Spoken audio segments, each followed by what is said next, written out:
SNDP ശ്രീദേവമംഗലം ശാഖയിൽ ശ്രീനാരായണ ഗുരുദേവന്റെ 170ാമത് ജയന്തി ആഘോഷം നടത്തി. രാവിലെ ദേവമംഗലം ക്ഷേത്രം ഗുരുക്ഷേത്രത്തിന് മുൻപിൽ പ്രത്യേകം അലങ്കരിച്ചൊരുക്കിയ കൊടിമരത്തിൽ ശാഖാ പ്രസിഡന്റ് ടി വിശ്വംഭരൻ പതാക ഉയർത്തി ആഘോഷങ്ങൾക്ക് തുടക്കമായി. സന്തോഷ് തന്ത്രികൾ ശ്രീനാരായണ ഗുരു ജയന്തി സന്ദേശം നൽകി. ശാഖാ സെക്രട്ടറി TS പ്രദീപ് സ്വാഗതം പറഞ്ഞു. ദേവമംഗലം ക്ഷേത്രം രക്ഷാധികാരി ബൈജു ചന്ദ്രൻ ദൈവദശകം പ്രാർത്ഥനാ പുസ്തകം പങ്കെടുത്തവർക്കെല്ലാം വിതരണം ചെയ്തു.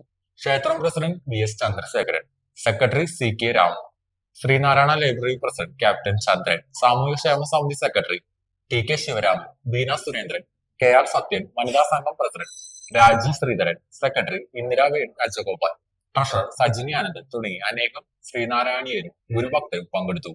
ദേവമംഗലം ക്ഷേത്രം മേൽശാന്തി അഖിലേഷിന്റെ മുഖ്യ കാർമ്മികത്വത്തിൽ കുരുക്ഷേത്രത്തിൽ ഗുരുപൂജയും ജന്മനക്ഷത്ര പുഷ്പാഞ്ജലി, പ്രത്യേക പൂജകൾ എന്നിവ നടത്തി. ദൈവദശകം തുടങ്ങി ഗുരുദേവ കൃതികൾ സമൂഹമായി ആലപിച്ചു. പ്രസാദ വിതരണവും മധുര വിതരണവും നടത്തി. തുടർന്ന് വിവിധ വാദ്യ മേളങ്ങളോടെ ഘോഷയാത്രയും സംഘടിപ്പിച്ചു.